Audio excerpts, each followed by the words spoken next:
Okay, guys, now that you have, or if you're watching this video as instructed, when I sent you an email to check out the website, which, matter of fact, is on the top of the unit when you get it. And that's just for people who may need to go back and rewatch something. This is some instructions that I give everybody that buys a unit from me to go to the boxtechsupport.weebly.com site. There's a lot of videos on there. Number one is how to hook the unit up to your TV when you first get it. Just going to go over this and reiterate real quick that you do have your connections back here. What you see is your 9-volt. That is the power cord that's going to plug into the back of the box and then into the socket or a power strip that you may have. And then you have your HDMI connection right there that's going to plug into the box, and then the other end is going to plug into your HDMI TV. Hopefully, and a lot of people get these units thinking or not paying attention that you do have to have an HDMI TV, a smart TV. TVs that do have an HDMI connection on the side or the back, like you see on the back of the PC. And then you have your USB ports. You have 4 of them. You have 1 there, and then you have 3 on the side. And we're going to talk about today how to use your wireless mouse that came with your package. And the reason why I put this with the package is because it's a lot easier to navigate on your screen, and especially when it comes into putting in your Wi-Fi code, or if you want to look something up instead of using the remote that comes with the box. It's a lot easier to use the mouse, same way it works with your laptop or your desktop.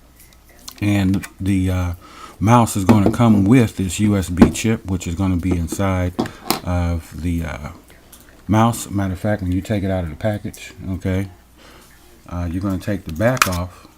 Okay, let me take the back off. And once you take the back off, this is where your batteries are going to go, but the chip will be sitting inside like such. Okay, so when you open up the pack, take the mouse out of the pack, and then open up pack, and then pull out your, or let it fall out, however you want to get it out of there. This is the chip that's going to plug in the side of your mini PC. It's going to take 2 AAA batteries, which comes with it. Actually, you're going to get 4 because the remote is also going to use AAA batteries as well. So you should have 4 inside your package. So you got 2 for the remote and 2 for your wireless mouse. Okay, so once you take that out, you go again, grab your box. Okay, and then you're going to pick one of the USB ports. Doesn't matter which one it is, because it's a universal wireless mouse. It will recognize them. You don't need to install any software. It's automatically going to recognize it, and then just plug it in. Now, wherever you sit this under your TV, your entertainment stand, however you got it, this mouse does have a pretty good range. You should, depending on how far you are away from the TV and the box, you still should be able to pick it up. Of course, you're going to need to have your mouse sitting on a flat surface when you're using it. Okay, of course, you got your left click, right click, and then you have your up and down motion for your screen control, and then you have an active wake button here, that little black button in the middle. You do have an off and on switch, which I highly recommend you use it when you're not using the mouse, because you don't want to run the batteries down. When you're not using it, it will deactivate itself, but as soon as you move this mouse, it will activate again, and you'll see the mouse pop up on the screen. That's why I always say to cut it off, and you got your little off and on switch right there. Just turn it over and cut it off when you're not using it. When you want to use it, just flip the switch back on, and then you can proceed to move around on the screen. I find these mouse very useful because on the TV remote itself, this is good for just navigating around on the screen. It does have a mouse button on it, but the mouse button on the Android remote, the PC remote, is a little hard to use because you have to use your up and down directional buttons to move the mouse around on the screen, as opposed to where the wireless mouse, you can freely move it and it'll move everywhere you want to go. On the remote itself, you do have that little home button. That's your to get you back to the home screen of your PC. And then you do have the yellow and blue volume control that will control the volume to the box, will control the sounds to everything.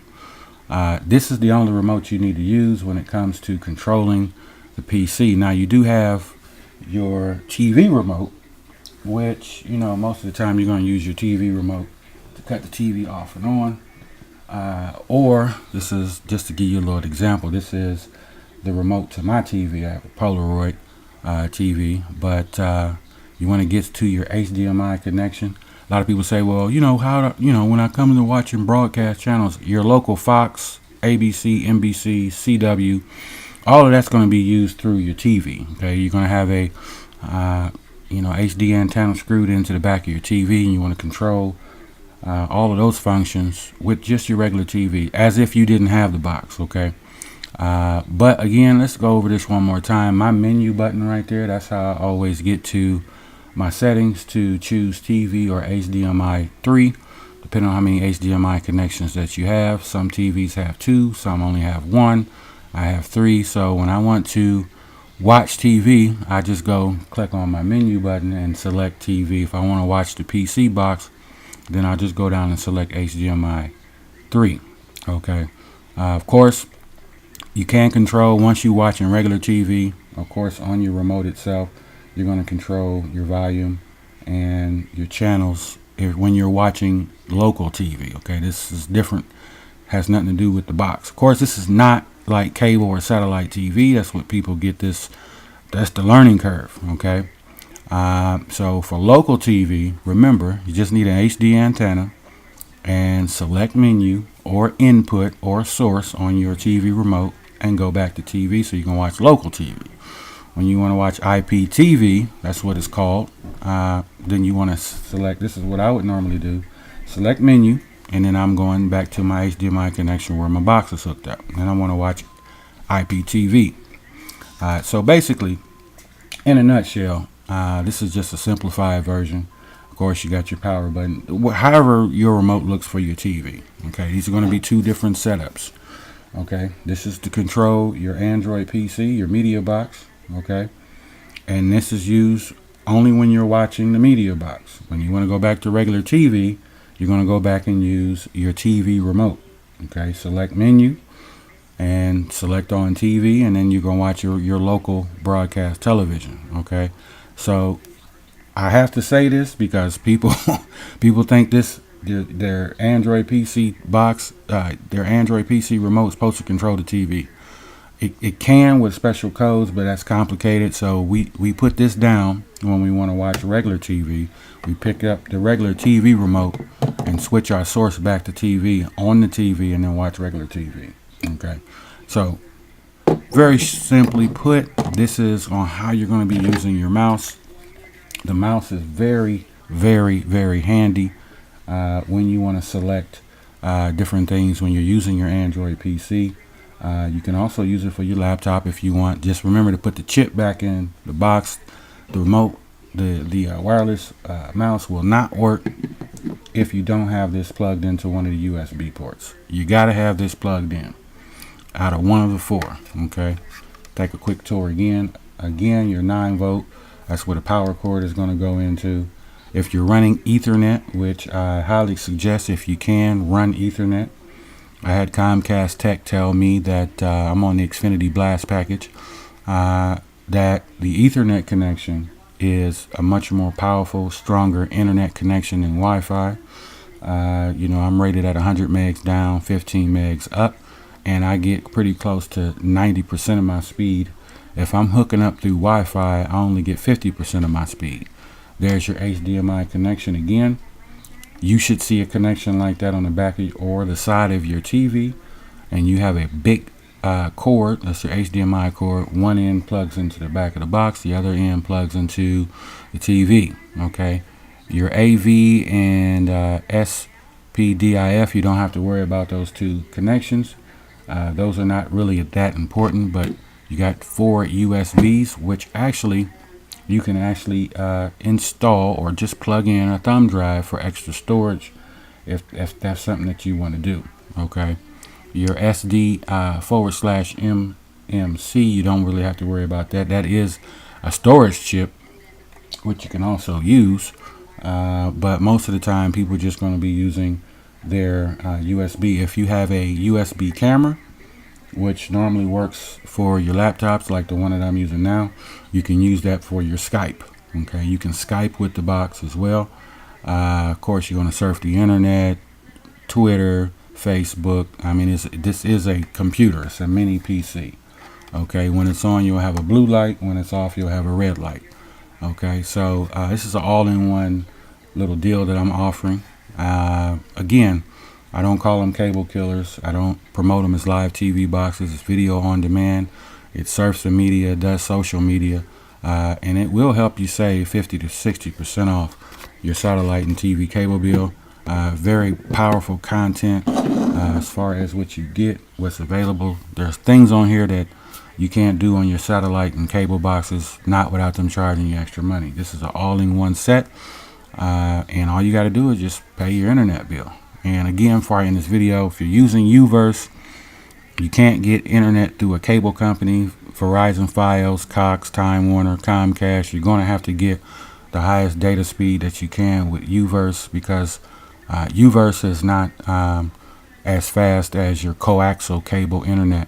And that's what I'm using, coaxial cable internet through Comcast. UVerse just doesn't offer the same speed.